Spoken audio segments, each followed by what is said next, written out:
现在，社交网络已经深深地进入了我们的生活。对很多人来说，手机不只是一个工具，而像是身体的一部分。每天早上起床以后，第一件事不是洗脸，也不是吃早饭，而是拿起手机。每天晚上睡觉以前，最后一件事也不是关灯，而是再看一眼手机。我们刷视频，看图片，看新闻，看别人过得怎么样。时间一分一秒过去，可是我们很少停下来问自己一个重要的问题：我的梦想在哪里？社交网络本来是为了帮助人而出现的，它可以让我们和朋友联系，让我们学习新知识，让我们更快地知道世界上发生的事情。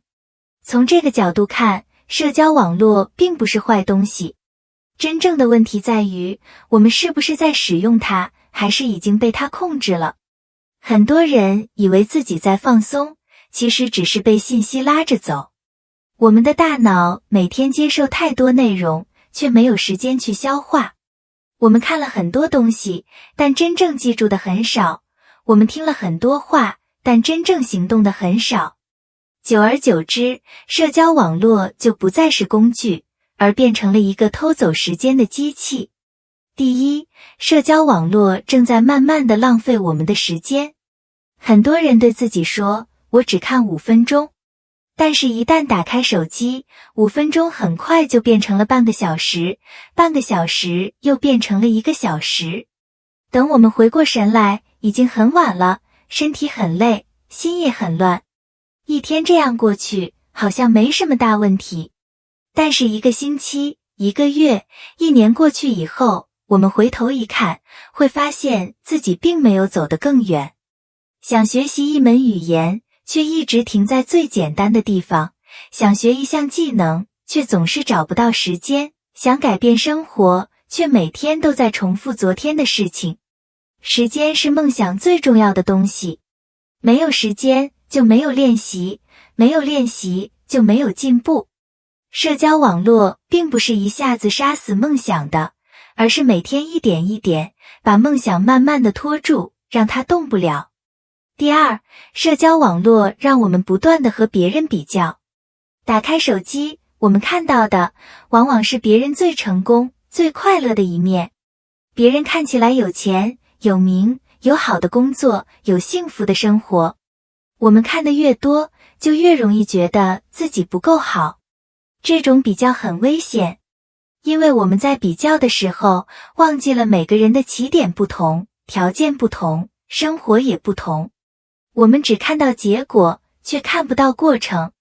久而久之，我们会怀疑自己，否定自己，甚至放弃原本很重要的梦想。很多人不是没有能力，而是没有信心。社交网络上的比较，慢慢地打破了这种信心。当一个人不再相信自己，他就很难继续努力。梦想还没有真正开始，就已经在心里结束了。第三，社交网络让我们越来越难专心。现在的人很少只做一件事情，学习的时候看手机，工作的时候看信息，吃饭的时候看视频。手机一响，我们马上去看，好像错过一条信息就会错过整个世界。但是我们的注意力是有限的，每一次被打断都会让我们更难集中精神。久而久之，我们很难安静地读一本书，很难长时间地思考一个问题，也很难坚持完成一件困难的事情。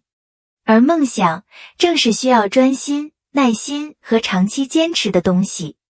如果一个人连10分钟都不能安静下来，又怎么可能为梦想付出几年时间呢？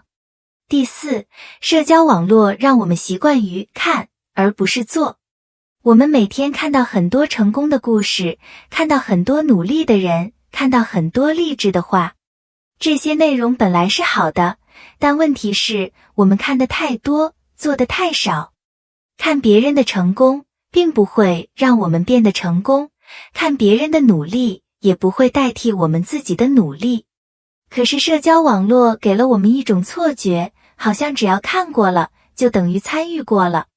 时间一长，我们会发现，真正改变生活的人，往往不是在网上最活跃的人，而是每天默默行动的人。梦想不是靠点赞实现的，而是靠一次一次真实的行动。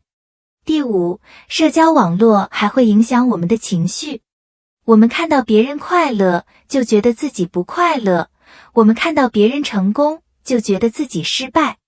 情绪被外界左右，我们很难保持内心的稳定。一个情绪不稳定的人，很难坚持一个长期的目标。今天有动力，明天没信心；今天想努力，明天想放弃。梦想就在这种来回摇摆中，一点一点被消耗掉。当然，我们并不是要完全离开社交网络。问题不在社交网络本身，而在我们如何使用它。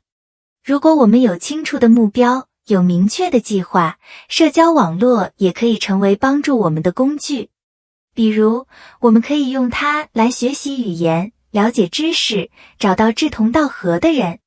关键是，我们要主动选择内容，而不是被内容选择。我们需要给自己一些没有手机的时间，哪怕每天只有30分钟，用来学习、思考、练习，也比一直刷手机更有价值。梦想并不需要一天改变一切，它需要的是每天一点点的积累。放下手机，不是离开世界，而是回到自己。当我们把时间还给自己，把注意力还给自己，梦想才有机会重新生长。社交网络不会突然毁掉一个人，但它会在不知不觉中让人忘记真正重要的事情。如果我们不醒来，梦想就会在一次又一次的滑动中慢慢消失。所以，从今天开始，做一个选择。不要让社交网络决定你的一天，也不要让它决定你的一生。把时间用在真正重要的事情上，把精力用在真正想实现的梦想上。梦想不会自己实现，但它也不会自己死去。真正杀死梦想的，不是社交网络，而是我们把时间交出去的那一刻。只要我们愿意拿回时间，梦想就还有机会。